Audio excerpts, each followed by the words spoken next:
শিলিগুড়িতে নেপালের 3 বাসিন্দাকে গ্রেফতার করে বিপুল পরিমাণ বিস্ফোরক উদ্ধার করল পুলিশ। ধৃতদের কাছ থেকে 609টি gelatin stick, 200টি non electrical detonator এবং 630 ফুটের কোটেক্স ভ্যাট উদ্ধার হয়েছে। বিস্ফোরক কোথায় নিয়ে যাওয়া হচ্ছিল তা খতিয়ে দেখা হচ্ছে। ধৃতদের জেরা করছে সিআইডি। শিলিগুড়ি থেকে উদ্ধার হলো বিপুল পরিমাণ বিস্ফোরক। পুলিশের জালে এক দম্পতি ও এক যুবক।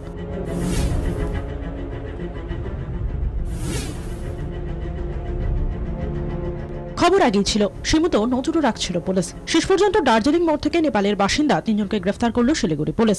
আর তাদের কাছ থেকে যা মিলল তা চোখ কপালে তুলে দেওয়ার মতো। ধৃতদের কাছ থেকে 609টি জেলাটিন স্টেক, 200টি non electrical detonator, 630 foot Cordtex ভ্যাট উদ্ধার হয়েছে।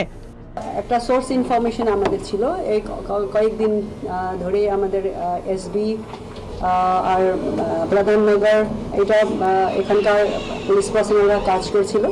তো এই উপরে আমরা কালকে 3 জনকে ধরা হয়েছে, যার মধ্যে একজন দাওয়া ছিরিং ভুটিয়া আছে, দাওয়া ছিরিং ভোটে, ওর ওয়াইফ আছে পূজা লিম্বু, আর একজন কৃষ্ণা প্রসাদ অধিকারী।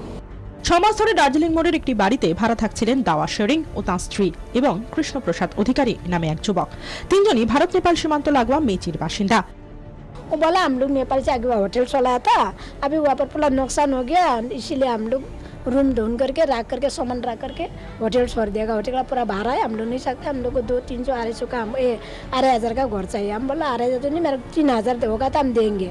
প্রাথমিক তদন্তের পর পুলিশের অনুমান, ধৃত 3 জনই মেঘালয়ে একটি কয়লা খনিতে কাজ করত। খনি থেকেই সম্ভবত বিপুল পরিমাণ বিস্ফোরক সরিয়ে আনা হয়। কিন্তু বিপুল পরিমাণে বিস্ফোরক কোথায় নিয়ে যাচ্ছিল এই 3 জন? প্রাথমিকভাবে পুলিশ মনে করছে উত্তর পূর্বের জঙ্গি সংগঠনের হাতে পৌঁছে দিতেই দার্জিলিং মোড়ে বিপুল পরিমাণ ওই বিস্ফোরক জমা করা হচ্ছিল। 24 ঘন্টার জন্য बैजू अग्रवाल रिपोर्ट, शिलीगुड़ी।